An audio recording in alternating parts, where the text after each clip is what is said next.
સરહદી પંથક થરાદ તાલુકામાં પિતાએ દીકરીને લગ્નમાં આપી અનોખી ભેટ કે લોકો જોતા જ રહી ગયા।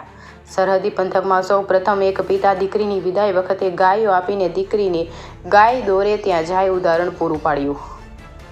થરાદના કાસવી ગામે બારોટ રાવ પરિવારે પોતાની દીકરીના લગ્નમાં માંડવે ગાય ભેટમાં આપીને એક અનોખું ઉદાહરણ પૂરું પાડ્યું છે। તેમણે જણાવ્યું હતું કે ગાયની સેવા કરવી એ ખૂબ જ જરૂરી છે।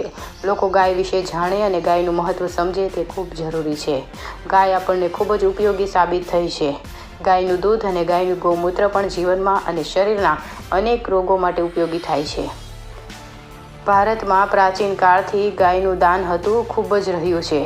શાસ્ત્રોમાં પણ ગાય દાનને મહાદાનનો દરજ્જો આપવામાં આવ્યો છે। પ્રાચીન કાળથી રાજાઓ અને અન્ય લોકો દ્વારા બ્રાહ્મણ ગાયનું દાન આપવામાં આવતું હોય છે। પુરાણોમાં પણ એવું માનવામાં આવે છે કે પુણ્યની પ્રાપ્તિ માટે જીવનમાં ઓછામાં ઓછું એકવાર ગાયનું દાન કરવું એ ખૂબ મહત્ત્વનું છે। ભારતીય સંસ્કૃતિમાં ગાયને માતાનો દરજ્જો આપવામાં આવે છે, કારણ કે આપણી માતાની જેમ પૌષ્ટિક દૂધ દ્વારા આપણને પોષણ આપે છે।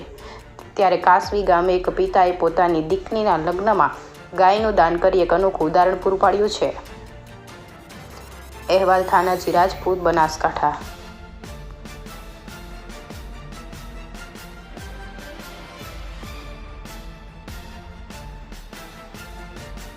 સનાતન ધર્મ ને વૈદિક ધર્મમાં એક બહુ જૂની પ્રથા હતી જે આપણા ઋષિ મુનિઓએ સંશોધન કર્યા પછી શરૂ કરી હતી કે કોઈ પણ દીકરીની વિદાય કરતા હતા એની પહેલા ગાયનું ગોદાન આપતા। ગોદાનનું મહત્વ આપણા શાસ્ત્રમાં બહુ લખેલું છે।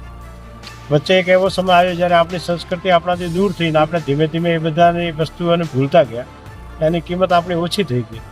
આજે અમારા વેવાઈ શ્રી હડમતસિંહજી, પનેશસિંહજી, એમના પૂરા પરિવારે, શેતાનસિંહજી, જે એમના પરિવારે એવી ઈચ્છા વ્યક્ત કરી કે અમારી ઈચ્છા છે કે અમે દીકરી પહેલાં અમે ગાયનું દાન આપવા માંગીએ છીએ। અમને બહુ ખુશી થઈ અને અમે બધા ગૌ સેવા માટે બહુ લાંબા સમયથી કામ કરીએ છીએ।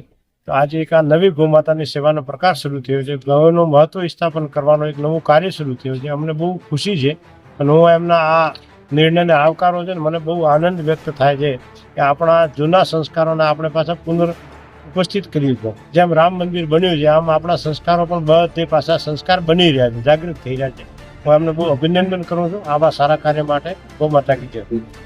કાસવી મુકામે હડમતસિંહજી રાવ દ્વારા પોતાની દીકરીના લગ્ન પ્રસંગે જે જૂની પરંપરા પ્રમાણે દીકરીની વિદાય પહેલાં ગૌનું દાન દીકરીને ત્યાં કર્યું છે, ત્યારે જો આવી જ પરંપરા જો ફરતી દરેક જગ્યાએ ચાલુ થાય તો કમસે કમ ગૌશાળાઓ આપણે ખોલવી નહીં પડે।